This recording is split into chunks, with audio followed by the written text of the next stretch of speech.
What's poppin', yo? French Montana got some explaining to do because if you are all familiar. We're not pretending you're unfamiliar. Unforgettable, which is his biggest song of all time, one of the biggest songs of all time in general. He's trying to say that he made no money off that. I'm gonna play you guys a clip off this recent Drink Champs episode that he did where he admits that. And that always stuck in my head. So when I start dropping all these hits and this and that, I mean, no problem with the labels because they all help, you know what I'm saying? Right. But there's no way why I shouldn't be making money off Unforgettable. Right. There's no way why I shouldn't be making money off Pop That or my first album or second. You know, we got so many hits, you know what I'm saying? Like, the hits speak for themselves. I haven't made $1 of Unforgettable and it's almost double diamond. No, that's wait. Double diamond is $2 billion? It's 20 million. 20 million. It's about 20 million. That's 20 million was sold. Well, no, that's just in the States. Around the world, probably like 84 or something like that. Yeah. What you mean you ain't make $1? How much money they spent on the record? That's what I'm saying. When you coming up as an artist, you're not really looking at that. Mm-hmm. You're just looking at, looking at that upfront money. Upfront money because you're trying to get your bag up. Mm-hmm. You know what I'm saying? Then once you figure out that you're making money in the back end, now you want the back end too. Mm-hmm. So it's kind of not fair. You know what I'm saying? So you can't really be mad at the labels because you're supposed to look at all that in the beginning. But now, is on 100%. So here he's saying he hasn't gotten paid off of Unforgettable. And this is very, very different than a lot of other situations because when artists are talking about not getting paid by their label, it's usually a situation in which they're getting advances based on an album and they don't have an ultra smash like this. They may have a hit song that's 1 or 2 times platinum, but do you know what Double Diamond is? That is 20 million records in the US. And that is a global song. You go to any club, any venue, damn near anywhere, any major city in this world, and Unforgettable is being played. It is an incredible song, and its reach has been amazing. With that being said, let's just first rewind to how Unforgettable happened because that also tells us the money that was involved in this. So in 2017 or 2018 or so, he tells the story, actually August 2nd, 2017, in an interview with The Breakfast Club, and how he got the song in the first place or came across the song. So I'm gonna play you guys that clip right now. Oh, with Jeremiah. Mm-hmm. Then Jeremiah played it. So that could have been Jeremiah's record. Yeah, it could have been. Damn it, man, Jeremiah. It could have been anybody's record. Honestly, it was. He was singing on it too. It was up for grabs. Yeah, like a little part, not a big part. Mm-hmm. You know what I'm saying? He's singing like a little part, but he played it and skipped it. I'm like, go back. That record right there. He was like, nah, Sway Lee sent me this so I could write something to it. I'm like, oh, where? All right. Oh, so Sway Lee produced it. I'll pull it up. Huh? Who produced it? The kid Ben something. Can you give me his name so I can give him his credit? I'm so damn confused. I really thought you went to Africa and you heard like a drum pattern and you got the record. No, but this is what I'm saying. The reason why I like the record, why nobody thought it was going to be that big, because they didn't have that ear. Mm-hmm. You know what I'm saying? So how I found the kids, because I was listening to African music. You know what I'm saying? So I'm skimming through like the African music and I find these kids that's dancing to African music. You know what I'm saying? That's how everything came together. See, Unforgettable would have never been that big if any of them artists would have kept it. Right. Because of what I did to it. I built a life around it. Yeah. You know what I'm saying? Went to Uganda. You know what I'm saying? We helped the people. We used the... So, for some context, because people are like, wait, Jeremiah? What's the deal with Jeremiah here? So, he was in the studio. French Montana was in the studio with Jeremiah. Jeremiah was playing some music. One of the songs that Jeremiah played was, I guess, a reference track or something sent in by Sway Lee, because Sway Lee does a lot of hooks for people that he sends out, and he also seems to send out a bunch of reference tracks as well. So, I'm guessing that he said Sway Lee wanted him to write on it, so maybe Jeremiah was gonna, and Jeremiah writes for a lot of people too. So maybe Sway Lee wanted Jeremiah to write out a verse or something, some sort of a situation. But Sway Lee was on it. And French Montana, with a good ear, not enough credit is given to French Montana for having a good ear. It's easy to dismiss him and say, man, this guy just blew up off of Sway Lee's song. Oh, that's light work. It's same thing that people do with DJ Khaled. DJ Khaled can pick hits. Picking a hit is not easy either, especially when you're putting up your own money for it, as opposed to, just stumbling upon a hit, releasing your own music. Regardless, we talk about the money that was involved in getting the song himself. And I'm going to play you guys that clip right now. The person actually that had the estate for the sample died in a private plane crash. What? Yes, it was so much to clear the record. I heard. But I know I had to pay like $300,000 I for heard that the record. record. Yeah, I heard the record was a lot to clear. Yeah, I had to pay like $300,000 That's how you out of knew my it was- own pocket. That's crazy. Not the label. Out of my own pocket, I had to pay $300,000. That's how passionate you felt about it. Then go to the label and be like, look, labels, we can only give you half of that. We never heard about nobody paying $300,000. I say, all right, that's what you call believing in the You record. believed in yourself in that record. So what happened with the lady with the estate?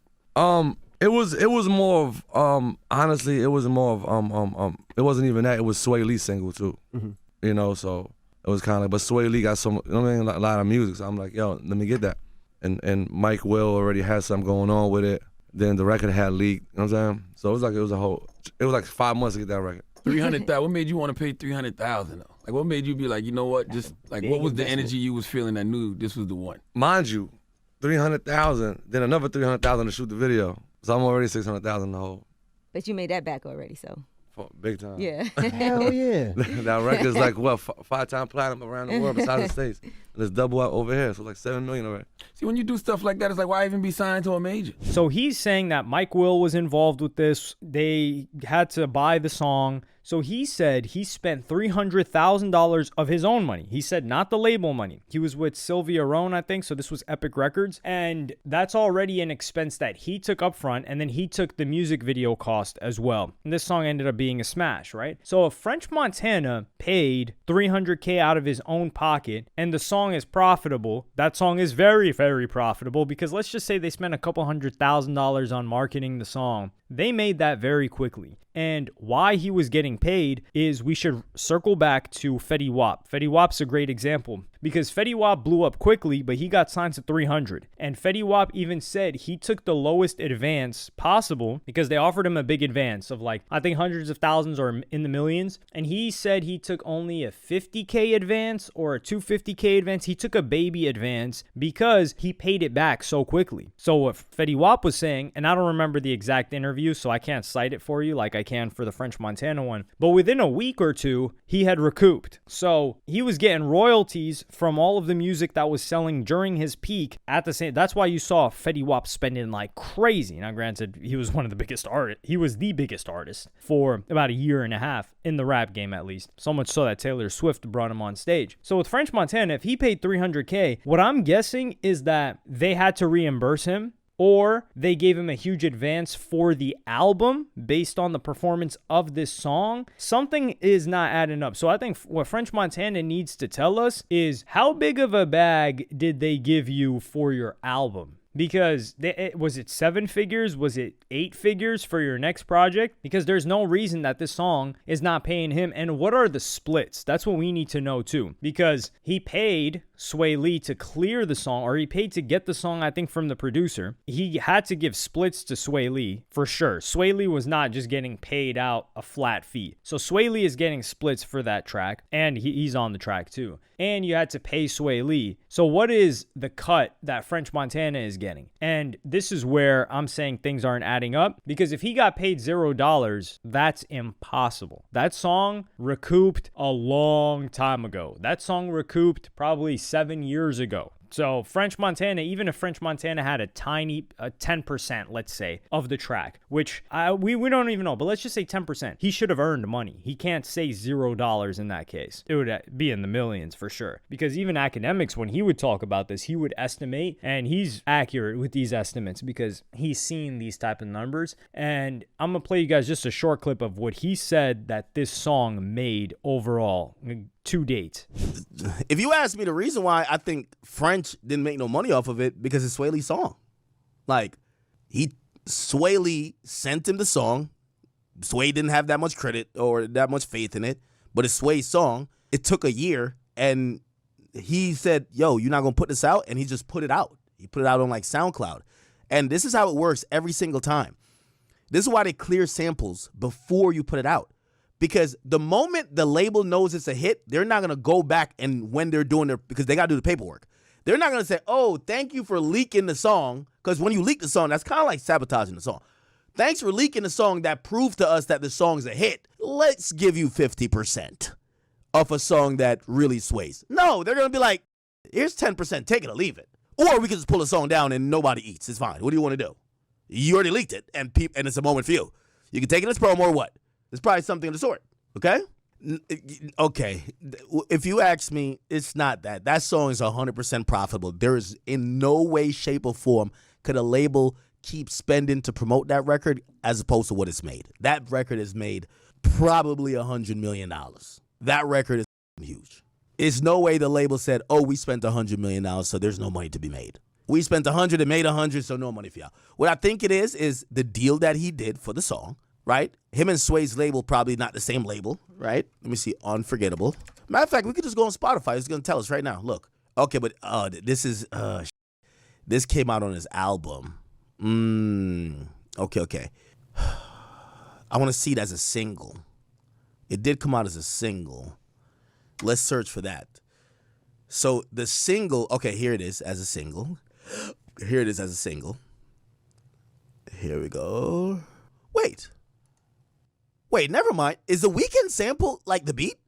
Is the Weeknd, if the Weeknd sample is the beat, then the Weeknd got it. Got the money. Oh my God. Yeah, I gotta find the single. The Unforgettable single. Wow, they did a lot of remixes to this. Okay, let's just click on one of these. Oh, so he's on Bad Boy and Epic. All right, let's see where is Sway Lee at? Well, we could just stay here and kind of look at it, right? Won't Be Late. Okay, that's his song. They're on Interscope. Yeah. Epic is on Sony. Sway Lee's on Interscope. Yeah. You just leaked our song? What do you think we're going to give you 50-50? Sway's on the hook. He procured the beat. You basically just remixed and leaked our song. They might do some shit where they're like, hey, listen, there's probably some licensing there, and they license it to Epic/Bad Boy. But yeah, I'm pretty sure he's gotten some money from it. It's just not, Sway's probably getting the money from it. Like, unfortunately, right? Unfortunately for him. Sway's getting paid. Him and Sway Lee's label aren't on the same label because I think Sway Lee's with Interscope. But this is the thing. Academics was talking about like, oh, nah, if he leaked the song. So unless Academics has a different version of the story from how this song first released, because he was on Bad Boy Epic, French Montana, that is. And from what we saw and heard, French Montana did not, this wasn't some sort of, oh, he leaked the track and it blew up, because French Montana doesn't have that strength of like, oh, a French Montana leak turned into a hit. No, he usually does this the proper way, and he even said that. So before the song released, he bought and made sure everything was settled and ready for it to drop. So it can't even be a situation to where Academics was trying to allude to, which is, oh yeah, you leaked the track, it went crazy, they're on Interscope, and they're like, hey, either we're going to take this down, or you're going to give us the terms that we want, which is you getting almost nothing out of it. Like, let's say a Sting type situation where he's taking 85%. But that can't be the case. Like, French Montana clearly had everything together, and it was released on French Montana's album. So my guess is that the deal that French Montana was in, he still hasn't recouped that deal, which means that they probably gave him tens of millions of dollars in advances for him to not be able to collect on the song. So Academics is estimating that the song made 100 million. So let's just say French Montana's percentage is 10. We're lowballing it, but let's just say 10 million, right? So if 10 million is how much French Montana was going to make from the song, then that means that French Montana's label had given him north of 10 million. Because let's say 15 to 20 million that they've given him in advances while he was there. Because if we're being real here, French Montana's albums don't sell anything. It's one song that makes the album go gold. Like, he'll have Lockjaw, he'll have hits on the song, No Shopping, things like that. So that is the only scenario I can think of as to why he did not get any money off of the song. Because the album budgets that he got were so high that he still hasn't recouped. And for him to not recoup, it would have to be in the tens of millions of dollars. So that's all I can comfortably estimate. Now, what do you guys think? I think French Montana's got to tell us what was the biggest advance? Have you ever gotten an 8-figure advance for an album? Because when we're talking 8-figure advances, we're talking to Travis Scott, for instance, something like that. Somebody where you know is like, okay, this is going to be a big album. Meek Mill is somebody that's also struggled because he's talking about, I haven't caught a check, but the reason for that is because he took such a big advance. And whenever French Montana drops, we do see a lot of odd things happening around his album. So odd by, I mean, like numbers getting juiced, things like that, and who knows how much is going into the budget. But yeah, for ad spend and marketing and things like that, Unforgettable is they haven't spent a dime on marketing since 2016, most likely, or 2017, whenever the song really took off. But let me know what you guys think in the comments. I don't think French Montana would cap about not earning at all from the song, but there are some details and some inconsistencies from the story that he told us and what Academics is reporting, because I know Academics is tight with French. Like, they've done a bunch of interviews, they're cool, so we need more information on this. Like, I will not sleep until we get more info, because this is one of the biggest songs of a decade, of our generation, really. But yeah, let me know what y'all think in the comments. Like, subscribe, and hit the notification bell if you enjoyed, and I'm gonna see you on the next one.